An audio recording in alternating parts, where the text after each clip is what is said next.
आपेमध्ये आपण भाज्या घालणार आहोत. तर बारीक चिरून घेतलेला हा कोबी आहे. त्याचप्रमाणे गाजरसुद्धा एकदम बारीक चिरून घ्यायचं आहे. शिमला मिरची घेतली बारीक चिरून. एक कांदा अगदी बारीक चिरून घेतलेला आहे. कोथिंबीर इथे एका मिरचीचे बारीक असे काप केलेत. जर मुलं खाणार असतील तर नाही मिरची घातली याच्यामध्ये तरी चालेल. आणि इथे कढीपत्ता आहे, तो अगदी बारीक चिरून घेतला आहे, जेणेकरून मुलं कढीपत्तासुद्धा खातील. अशा ह्या सर्व भाज्या आपण चॉपर जर असेल तर चॉपरमध्ये बारीक केल्या तरी चालतील, पण मी इथे सुरीने माझ्याकडे नाही आहे तर मी सुरीने बारीक केलेल्या आहेत. इथे कढई गरम करत ठेवली आहे. तर या भाज्या आपण थोड्या परतून घेणार आहोत. तर कढईमध्ये थोडं तेल घालणार आहे आणि इथे मोहरीची फोडणी करून घेणार आहे. तेल गरम झालं आहे. आता तेलामध्ये थोडी फोडणी करते. मोहरी घातली आहे. मोहरी छान तडतडली की आपण यामध्ये हिंग घालून घेऊया. हिंग घातला. आता यामध्ये कढीपत्ता जो चिरून घेतला आहे तो घातला आहे. बारीक चिरलेला कांदासुद्धा इथे घालून घेतला आहे. कांदा छान परतून घ्यायचा आहे. कढीपत्ता चिरून घालायचा, म्हणजे कढीपत्ता खाल्लाही जातो आणि मुलं कढीपत्ता मग असा वेगळा काढून ठेवत नाहीत.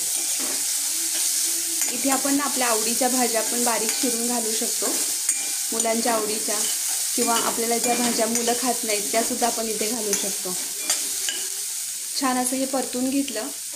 आता इथे मी घालून घेते गाजर, कोबी बारीक चिरून घेतलं आहे, कोबी आणि शिमला मिरची.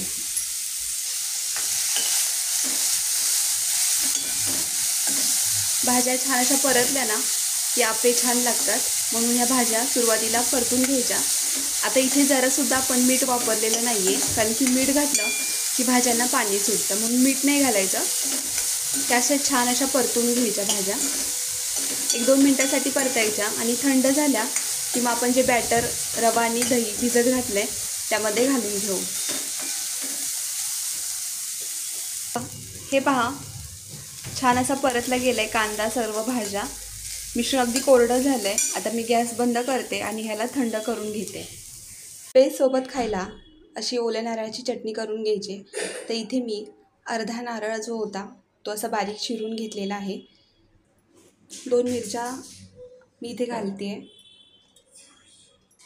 आणि कोथिंबीर.